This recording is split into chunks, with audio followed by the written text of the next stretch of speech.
नमस्कार, आप सबका स्वागत है आपका अपने YouTube चैनल महानदी एकेडमी 286 पर। हम लोग CG set 2026 first paper teaching aptitude देख रहे हैं और इसके अंतर्गत आज की इस वीडियो में हम लोग शिक्षण का स्तर देखेंगे, लेवल्स ऑफ टीचिंग। ये बहुत ही इम्पोर्टेंट टॉपिक है। यहाँ से पिछले सीजी सेट 2024 में एक प्रश्न आया हुआ था, बताएंगे कौन सा प्रश्न आया था। तो बहुत ही इम्पोर्टेंट टॉपिक है, यहाँ से अक्सर प्रश्न पूछा जाता है। तो चलिए हम पूरे डिटेल में पढ़ेंगे शिक्षण के स्तर को, लेवल्स ऑफ टीचिंग को। शिक्षण का स्तर का जो संबंध होता है विद्यार्थी की आयु, मानसिक परिपक्वता और सोचने समझने की क्षमता से होता है। जैसे जैसे बच्चों की आयु बढ़ती है, उनकी बुद्धि, तर्क शक्ति और विश्लेषण क्षमता भी विकसित होती है। इसलिए बच्चों की अलग अलग आयु के अनुसार शिक्षण का स्तर भी बदलता रहता है। तो शिक्षण के स्तर को बच्चों के या विद्यार्थियों की स्मरण, समझ और विचारात्मक, इन तीनों पहलुओं के माध्यम से समझा जा सकता है। शिक्षण के 3 स्तर है। सबसे बेसिक प्रश्न तो यही पूछ लिया जाता है कि शिक्षण के कितने स्तर होते हैं या शिक्षण के स्तर को कितने भागों में बांटा गया है। तो 3 स्तर होते हैं। कौन कौन से 3 स्तर होते हैं? सबसे पहला होता है आपका स्मृति स्तर, मेमोरी लेवल। सेकेंड होता है आपका बोध स्तर, इसको अबोध भी कहते हैं, अबोध।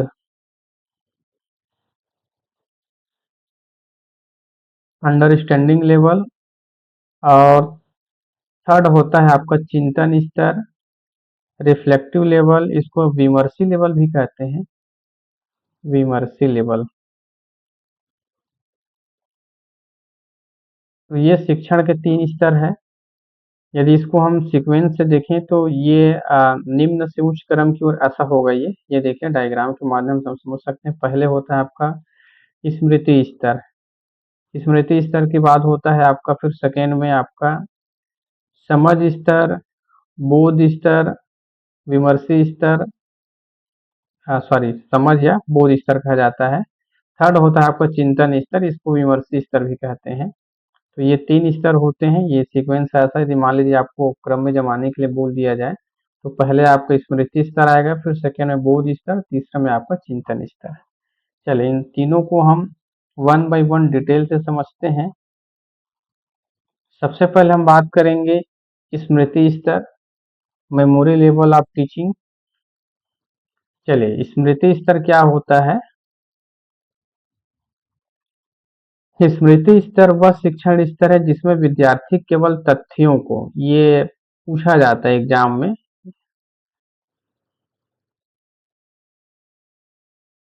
ध्यान देंगे।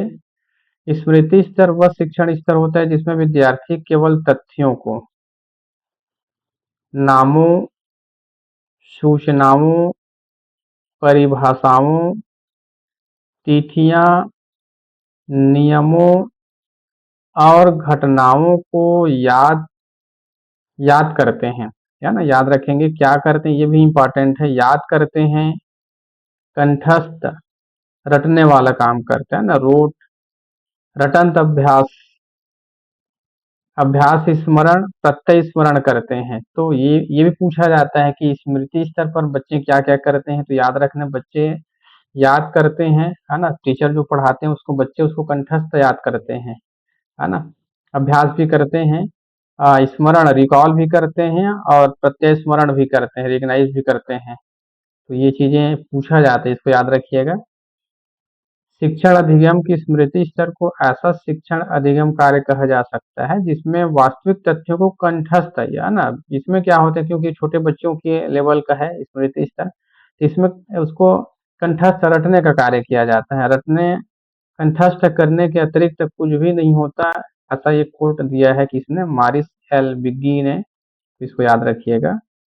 चलिए प्रवर्तक कहें तो ये बहुत इंपॉर्टेंट है अपने आप में। स्मृति स्तर की जो प्रवर्तक है, फाउंडर है, वो डॉक्टर हर्बर्ट है। ये पूछा था, ये तीनों स्तर जो था, स्मृति स्तर, बोध स्तर और चिंतन स्तर, तीनों स्तर का जो प्रवर्तक है, फाउंडर है, एक साइड स्मृति स्तर का प्रकार दे दिया था शिक्षण के स्तर का, दूसरे साइड उसके फाउंडर को दिया था, उसको मैच करने के लिए पूछा था सीजी सेट 2024 में। तो देखिए यहाँ प्रश्न आता है, तो ध्यान रखेंगे इसका प्रवर्तक जो है डॉक्टर हर्बर्ट है। स्मृति स्तर की यदि हम विशेषताओं की बात करें, तो चलिए ध्यान देंगे स्मृति स्तर की कौन कौन सी विशेषताएं हैं। यह शिक्षण स्तर के प्रारंभिक तथा न्यूनतम स्तर है, ये बात भी याद रखना है ना। मेमोरी लेवल जो है शिक्षण स्तर का प्रारंभिक तथा न्यूनतम स्तर है। उपयुक्त विद्यार्थी की हम बात करें कि जो प्राथमिक कक्षा के विद्यार्थी है ना, उसके लिए उपयुक्त है ये, है ना। जो प्राइमरी लेवल के स्टूडेंट होते हैं 1 से 5, तो उनके लिए मेमोरी लेवल काम का होता है। इसे विचारहीन स्तर माना जाता है, क्योंकि इसमें बच्चा जो है उसमें विचार तर्क विश्लेषण नहीं करता है, वो केवल और केवल तथ्यों को, नामों को, सूचनाओं को, परिभाषाओं को याद करता है, कंठस्थ करता है, रटने का कार्य करता है, इसलिए इस स्तर को विचारहीन स्तर कहा जाता है। शिक्षण अधिगम प्रक्रिया मूलतः जो है उद्दीपन प्रतिक्रिया मानी जाती है। इसमें जो विद्यार्थी कार्य करते हैं ना, वो उद्दीपन प्रतिक्रिया के माध्यम से करते हैं। अब उद्दीपन प्रतिक्रिया क्या है? जैसे क्या होता है कि हम विद्यार्थियों को कोई चीज याद करने के लिए कहते हैं और उसको हम अ, बोलते हैं कि यदि आप इसको याद कर लेंगे तो आपको पुरस्कार दिया जाएगा, आपको शाबाशी मिलेगा, या ऐसा भी बोला जा सकता है कि यदि याद करके नहीं आओगे तो आपको पनिश किया जाएगा। तो बच्चे जो है ना, वो पुरस्कार और पनिश की वजह से पढ़ने का कार्य करते हैं, याद करने का कार्य करते हैं, तो इसीलिए इसको कहते हैं शिक्षण अधिगम प्रक्रिया मूलतः उद्दीपन प्रतिक्रिया मानी जाती है। जैसे क्या होता है, कोई टीचर को विद्यार्थी को पूछता है कोई चीज, यदि वो बता दिया तो उसको उसका प्रशंसा कर दिया, तो बच्चे उस प्रशंसे से भी मोटिवेट होकर भी चीजों को फिर याद करके आने का कार्य करते हैं। इस कारण शिक्षण अधिगम प्रक्रिया इसमें क्या होता है, उद्दीपन प्रतिक्रिया मानी जाती है। शिक्षण विषय केंद्रित होता है ना, विषय को केंद्र में लेकर अध्ययन अध्यापन कराया जाता है। बोध तथा चिंतन स्तर का आधार है। हाँ, ये जो है ना, बोध और चिंतन स्तर का बेस बनता है कौन? स्मृति स्तर। चलिए आगे बढ़ते हैं।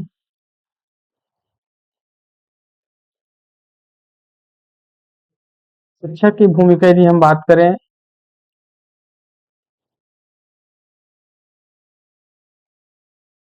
शिक्षक की भूमिका सक्रिय संसाधन प्रबंधक और मूल्यांकनकर्ता की भूमिका भी निभानी पड़ती है। शिक्षक की इसमें रोल क्या होता है? शिक्षक बिल्कुल सक्रिय रहता है इसमें। संसाधन प्रबंधक होते हैं, क्योंकि टीचर ही विद्यार्थियों को बताता है क्या पढ़ना है, क्या नहीं पढ़ना है ना, कौन कौन से सहायक सामग्री उसके समक्ष प्रस्तुत करना है। और साथ ही साथ मूल्यांकन करता है, वो देखता रहता है कि विद्यार्थी कैसे पढ़ रहा है, कौन सा विद्यार्थी ध्यान दे रहा है कि नहीं दे रहा है, कितना सीख रहा है, की भूमिका भी निभानी पड़ती है। वही हम बात करें शिक्षार्थी की भूमिका की, तो शिक्षार्थी की भूमिका निष्क्रिय होता है ना, इसमें विद्यार्थी एक्टिव नहीं होता है, टीचर से उसको एक्टिव मोड में लाता है, क्योंकि विषय सामग्री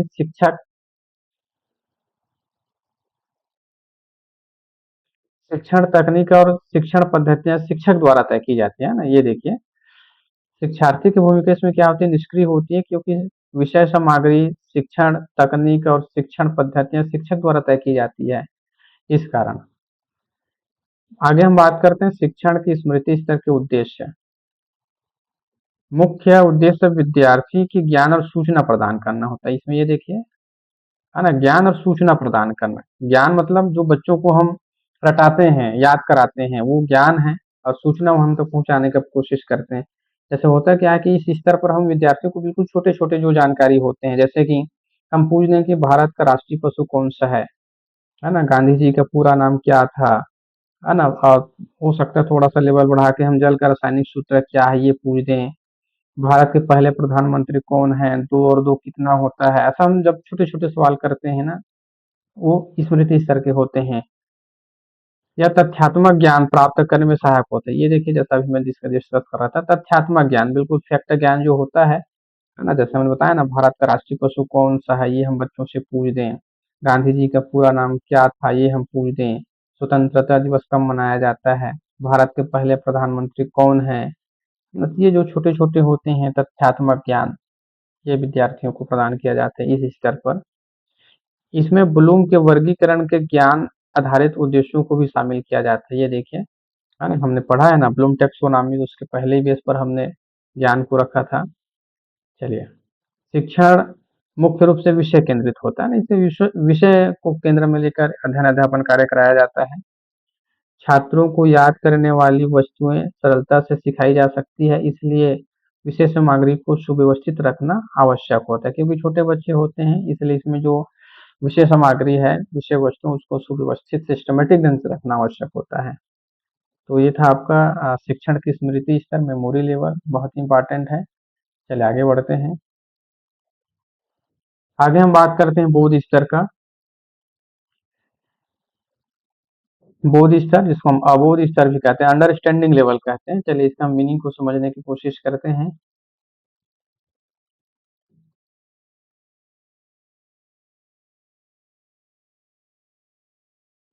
अबोध स्तर शिक्षण का वह स्तर है जिसमें विद्यार्थी किसी जानकारी, तथ्य या विषय वस्तु को केवल याद करने के बजाय उसके आ, अर्थ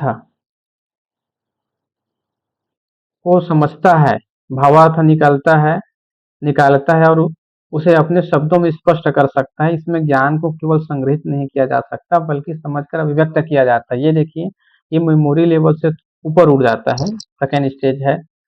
चलिए ध्यान देंगे। अबोध स्तर शिक्षण का वह स्तर है जिसमें विद्यार्थी किसी जानकारी को, तथ्य को या विषय वस्तु को केवल याद नहीं करता है, बल्कि उसको क्या करता है, समझता है ना। तभी तो ये अबोध या बोध स्तर, अंडरस्टैंडिंग लेवल, बच्चे समझने लगते हैं, है ना। जो जानकारी तथ्य हैं उसके पीछे छुपे भावार्थ को समझने लगते हैं और समझकर उसको अपने शब्दों में भी अभिव्यक्त करने की कोशिश करते हैं। भावार्थ निकालता है और उसे अपने शब्दों में स्पष्ट कर सकता है।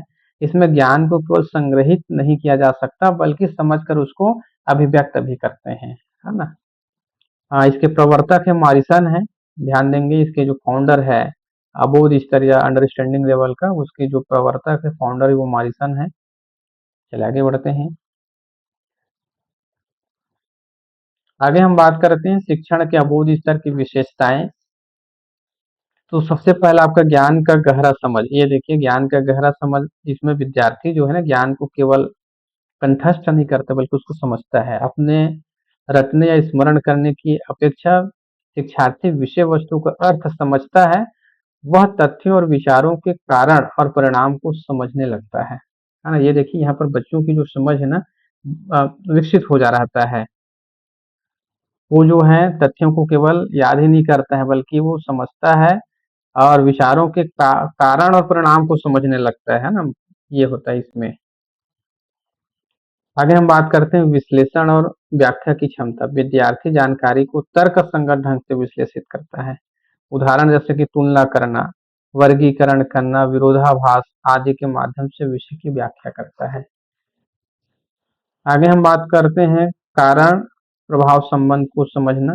किसी घटना या अवधारणा के पीछे छिपे तर्क या कारण को जानने की कोशिश करता है विद्यार्थी इसमें। ये देखिए, किसी घटना या अवधारणा के पीछे तर्क या कारण को जानने की कोशिश करता है। ठीक है। जैसे वर्षा होती है तो वर्षा क्यों होती है ना। तो उसके पीछे जो रीजन है वो चीजें बच्चे समझने लगते हैं। कारण और प्रभाव में संबंध स्थापित करने लगते हैं। पूर्व ज्ञान का प्रयोग, नई जानकारी को पहले सीखी जानकारी से जोड़कर समझता है ना। पहले बच्चे जो सीख चुके हुए होते हैं उसको अपने जो नवीन ज्ञान है उसमें ऐड करके सीखता है। समस्या समाधान की ओर अग्रसर, शिक्षार्थी नई स्थितियों में समस्या का समाधान करने में सक्षम होता है। ये देखिए, विद्यार्थी की जो मेमोरी लेवल है इतनी बढ़ चुकी होती है कि वो अपनी स्थितियों में आने वाली समस्याओं का भी समाधान करने में सक्षम हो जा रहते हैं। सक्रिय सहभागिता, यह स्तर बातचीत, प्रश्न पूछने, विचार प्रस्तुत करने को प्रोत्साहित करता है। ये देखिए, बहुत इंपॉर्टेंट पॉइंट है सक्रिय सहभागिता। इससे पहले क्या होता है, मेमोरी लेवल में विद्यार्थी जो है टीचर्स जो पढ़ा रहे हैं उसको केवल उसमें हाँ मिलाकर अम, आगे बढ़ जाते हैं। उसमें क्रॉस क्वेश्चन नहीं करते हैं, सवाल पूछते नहीं है बच्चे। लेकिन इसमें क्या होता है, अबोध स्तर में विद्यार्थी जो है टीचर जैसे पढ़ाते रहते हैं, यदि उसको कोई बात समझ ना आया तो पूछते भी हैं, है ना। टीचर से बातचीत करते हैं, डिस्कशन करते हैं, सक्रिय सहभागिता निभाते हैं इस स्तर पर विद्यार्थी जो है। चलिए आगे बढ़ते हैं। दक्षता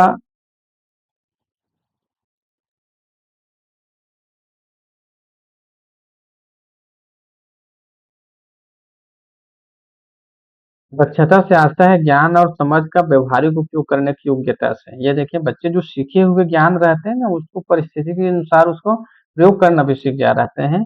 यह दर्शाता है कि विद्यार्थी केवल समझ ही नहीं रहा बल्कि वह उस ज्ञान का उचित प्रयोग भी कर रहा है। इसको कहते हैं हम दक्षता।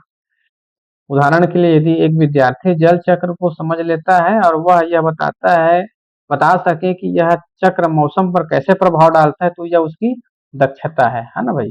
जी।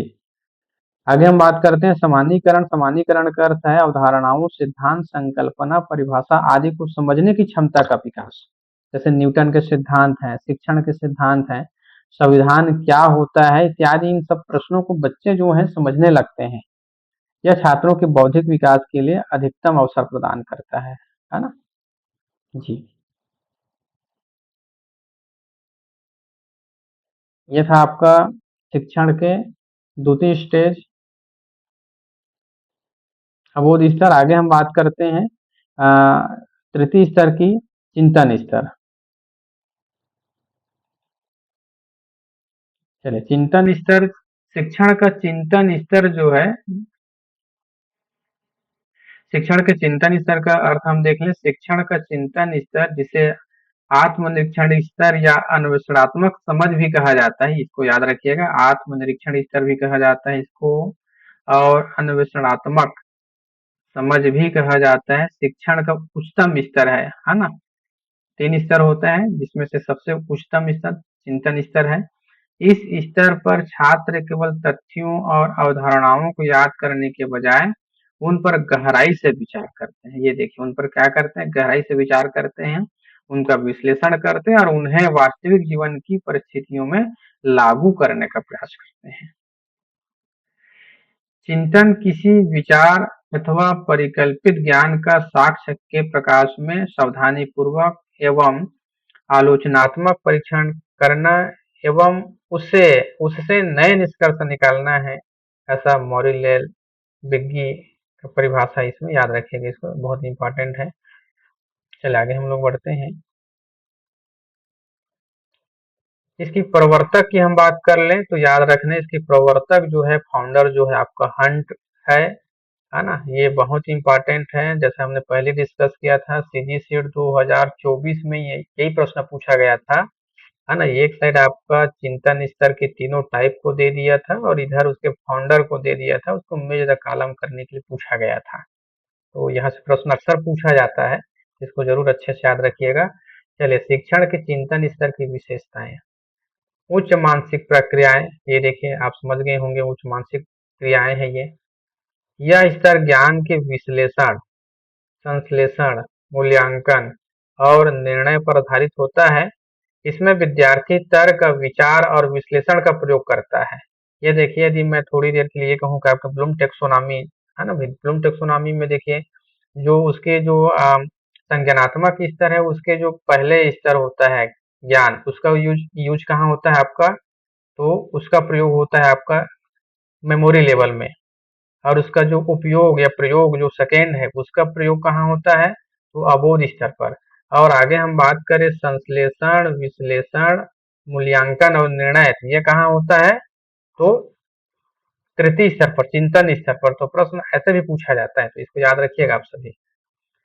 इनमें विद्यार्थी तर्क, विचार और विश्लेषण का प्रयोग करता है। ये देखिए इसमें विद्यार्थी जो है ना, विद्यार्थी की जो मानसिक स्तर है वो उच्च स्तर पर पहुंच चुका हुआ होता है, इसलिए इसमें शिक्षार्थी जो है तर्क, विचार और विश्लेषण का प्रयोग करता है।